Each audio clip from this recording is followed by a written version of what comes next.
welcome to Sci-Talk, where we talked about amazing scientific processes that impact our everyday lives. We have something really special.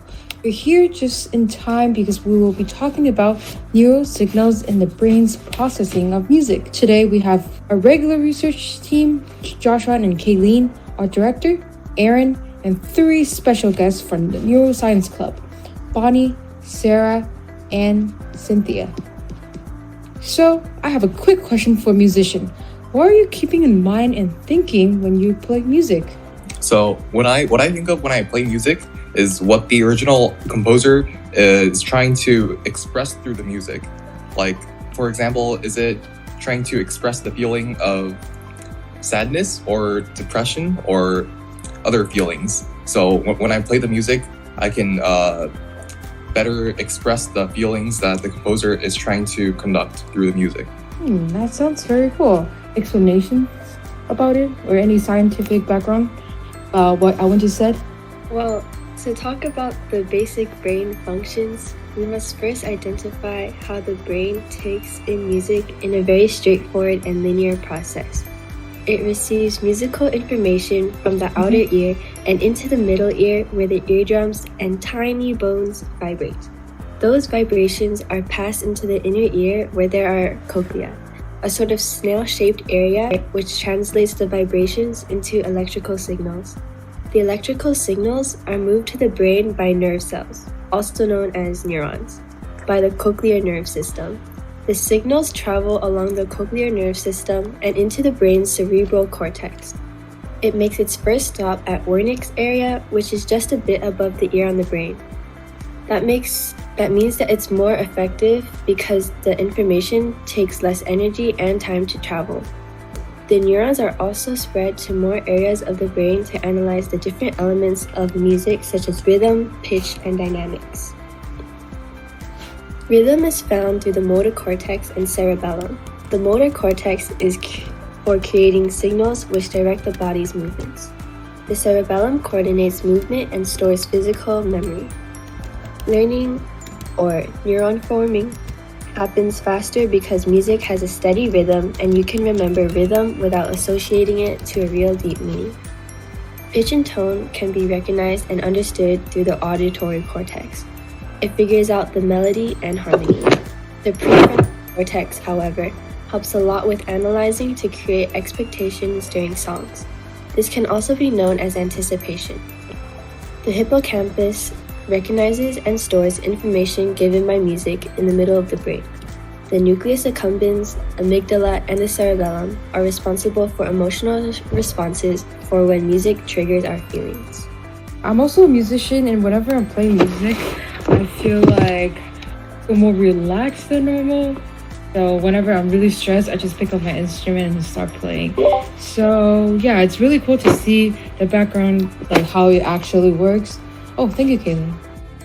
Adding to what Kaylene said, along with listening to music, when you engage in a musical activity such as playing an instrument, your brain is being utilized even more in all its strangest parts. This activation has been monitored by neuroscientists all over the last decade with the breakthrough of magnetic resonance imagery, also known as MRI. The common belief is that your creative and artistic views are controlled in the right side of your brain. However, with our present understanding of neuroscience, it's hard to say that you only have one lobe specifically in charge of all arts and music, since in reality, music is going on in both halves of the brain.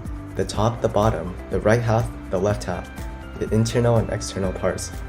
Under MRI, scientists have been able to see signals traveling through the visual, auditory, and motor cortexes, as well as through the corpus callosum, which is also known as the brain bridge. This bridge links signals from the more linguistic and mathematical precision in the left hemisphere of the brain with the more creative, novel, and innovative right side of the brain. When playing an instrument, we use the left side of our brain to interpret and analyze the notes written on the sheet, while the right side of the brain interprets the tone and sound being produced. When a musician looks at a music sheet, he or she's optical nerve is allowing for visual perception and creation of a signal. This signal is transferred through the brain until it is eventually sent through the brainstem down the spinal cord, where the signal is picked up by specialized neurons known as motor neurons that control the movement of our muscles. In this case, the signal may be to finger a specific note or to play the tune again. If you or the viewers are interested in learning more about cool processes like these, we at Research Club have monthly talks about science news and scientific breakthroughs, which will be shared in the link in description. Next off, we'll be asking some interesting real-life application questions to our special guest from the Neuroscience Club. Broca's area lets us produce speech and express ourselves using music, and playing instruments might help us improve our ability to communicate. However, how is expressing yourself with music going to help with verbally communicating thoughts or communicating in general? Thank you guys so much for having us here. I've looked into it and there's not much research done in this area yet, but music is proven to enhance cognitive flexibility, which influences a person's creative fluency and originality. It can definitely help them understand, communicate, and express themselves with more depth.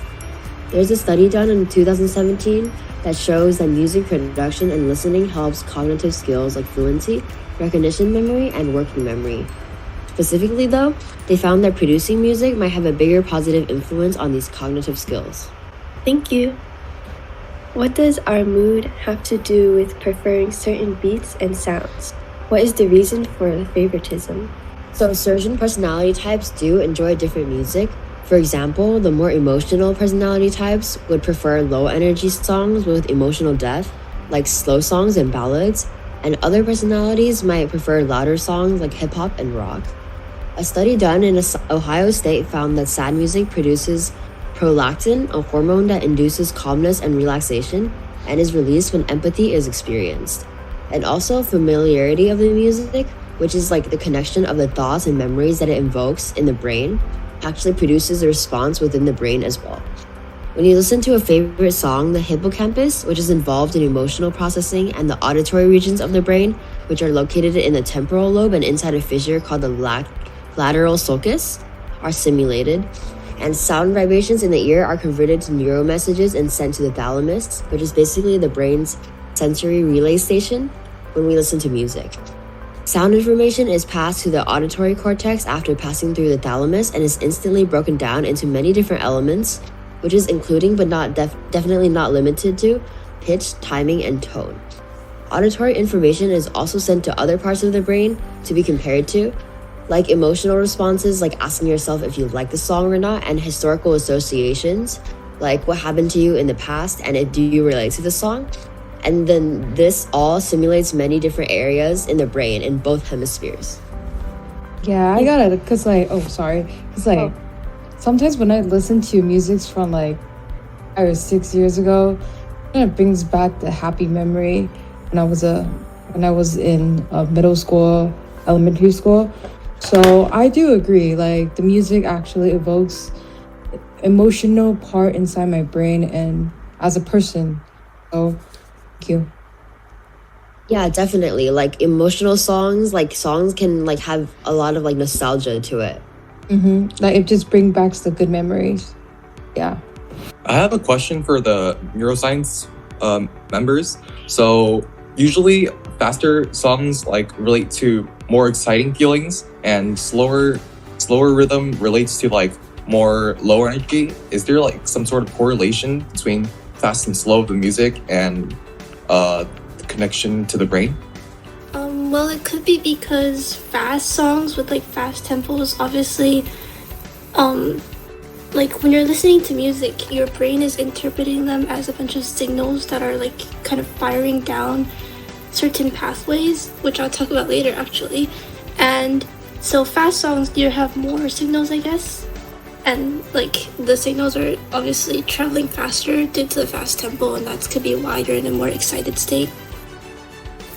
I see. Thank you for your explanation. It also might have something to do with like the different hormones that the music produces. Like I said earlier, like sad music would produce prolactin, and so faster songs might also produce like other hormones that get you excited and happy.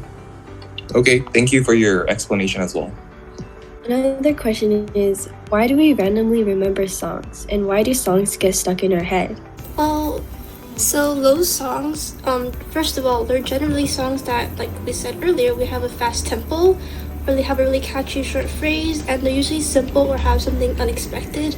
So in other words, they're songs that leave an impression and are easy for your brain to recall, which is important for the current explanation of this phenomenon that we have.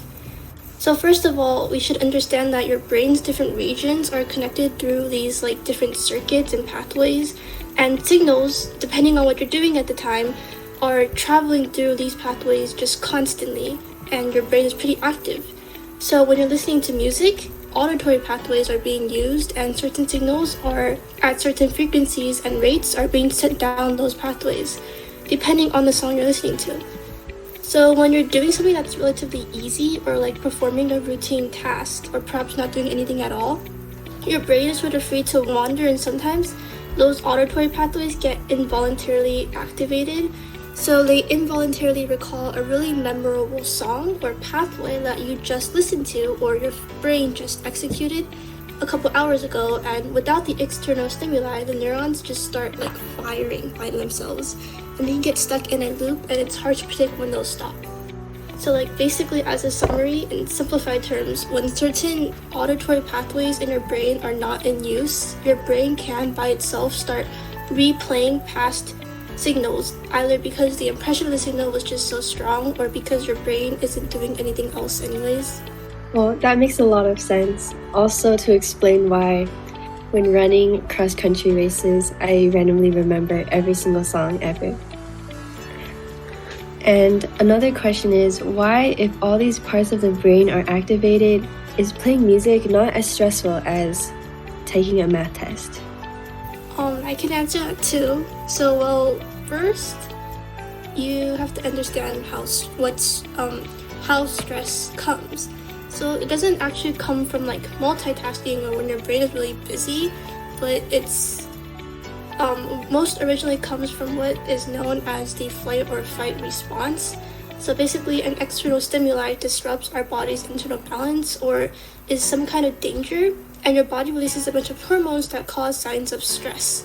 So the key word is an external stimuli. For example, in your example, the stimuli of seeing a math test and knowing that you have to do well. So of course, using that logic, it might be different if you were, say, playing music for a big competition or in front of a big audience. But if you're just like practicing music or maybe having a small recital, your body won't trigger that flight or fight response because you're doing something that's really familiar and you're slightly in control of this situation. And also, yeah, for some people, playing music is obviously not something that's stressful, but something that's actually relaxing. And for another question, why is the brain organized into all of these different sections? Each lobe and section of the brain serves their different and specific function, and they must be separate from one another due to these functions. Even lobes, which are already specific, are separated into more sections that serve even more specific functions. But these sections of the brain cannot function independently, and they actually have complex relationships with other lobes, helping them send processes and receive messages and signals. These signals can travel through pathways to complete their final goal. What's happening differently in terms of brain processing when you listen to music versus when you play it, besides the obvious visual and precision engagements? Different parts of the brain are stimulated when you listen to music or when you play music. Listening to music first starts with subcortical brain regions, including the cochlea, brainstem, and cerebellum. The auditory cortices thereafter becomes active. The hippocampus helps you remember the song when you want to sing along, and the inferior frontal cortex gets active to sing the lyrics. Additionally, the cerebellar vermis and the amygdala processes the emotions you experience when listening to music that are relatable to you. In contrast, when you play music, certain components from the frontal, parietal, and occipital lobes are activated. For example, the motor, visual, and sensory cortex functions to read and play the music and provide feedback. Thank you. Special thanks to the teachers in the music department and especially the Neuroscience Club, our three amazing special guests. And thanks for listening. I wish everyone have a great day.